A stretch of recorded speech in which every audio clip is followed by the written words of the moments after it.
విజయవాడ వెలుగులతో నిండిన నగరం. కాని అందులో ఓ మూల చీకటి దాగి ఉంది. మొఘల్ రాజపురం అనే ప్రాంతంలో ఉన్న పాత ఇల్లు ఎన్నిలేలుగా ఖాళీగా ఉండేది. ఆ ఏడాది ఒక చిన్న కుటుంబం ఆ ఇంట్లోకి అడుగుపెట్టింది. తల్లి, తండ్రి, ఇద్దరు చిన్న పిల్లలు కొత్త ఇంట్లో కొత్త ఆశలతో జీవితం ప్రారంభించారు. గదిలో ఉండగా ఎవరో వెనక నుండి చూస్తున్నట్టు అనిపించేది. ఒకరోజు చిన్న కూతురు తన తల్లిని అడిగింది, అమ్మా, తెల్ల చీరలో ఉన్న అక్క ఎవరమ్మా? నిన్న రాత్రి నా బెడ్ పక్కన ఉండి నవ్వింది. ఆ మాట విని తల్లి షాక్ అయింది. అందులో వింత ఏముంది అంటే, ఆ రోజు ఇంట్లో ఎవరూ అతిథిగా రాలేదు. రాత్రి వేళల్లో ఆహారంలో వాసన మారిపోయింది. పర్ఫ్యూమ్ వాసన గదిలో నిండిపోయింది.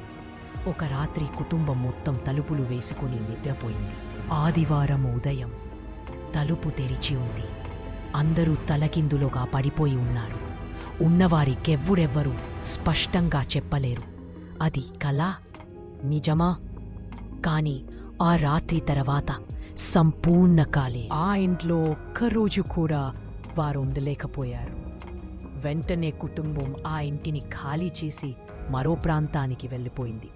తర్వాత అదే ఇంటి గురించి కొంతకాలానికి ఒక చిన్న కథ వెలుగులోకి వచ్చింది. 1987లో అదే ఇంట్లో ఓ గృహిణి ఆత్మహత్య చేసుకుంది. ఆమె భర్త వదిలిపెట్టి వెళ్ళిన తరువాత ఆమె ఒంటరిగా జీవిస్తూ మానసికంగా బలహీనపడింది. ఒక్కరోజు ఆ గదిలో ఉరివేసుకుని మరణించింది. ఆ రోజు కూడా మేనేనే అంతో మేము ఎవరు ఉండేంతో కోరలేదు. 2002లో మళ్ళీ అద్దెకు ఇచ్చారు. ఇప్పటికీ స్థానికులు చెబుతారు ఆ ఇల్లు శాపగ్రస్తమని.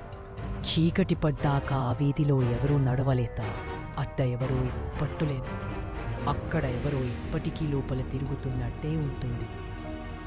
ఈ ఘటన కథ కాదు, 2002లో విజయవాడలో నిజంగా చోటు చేసుకున్న సంఘటన. ఆ ఇంటి చరిత్రను పరిశీలించిన వారు, స్థానికులు పాత వార్త కథనాలు అన్నీ ఒక్కటే చెబుతున్నాయి. అక్కడ ఏదో అసాధారణం జరిగింది. వారి కుటుంబం జీవితం ఒక్క రాత్రిలో మార్చిపడింది. ఇలాంటి నిజ జీవిత హర్రర్ సంఘటనలు, మిస్టరీలు మరియు గుర్తుపట్టలేని చీకటి నిజాల గురించి తెలుసుకోవాలంటే మా ఛానల్ను సబ్స్క్రైబ్ చేయండి. మీకు తెలియని అనేక మర్మాలు మేము మీ ముందుకు తీసుకొస్తాము. ఇది ప్రారంభం మాత్రమే.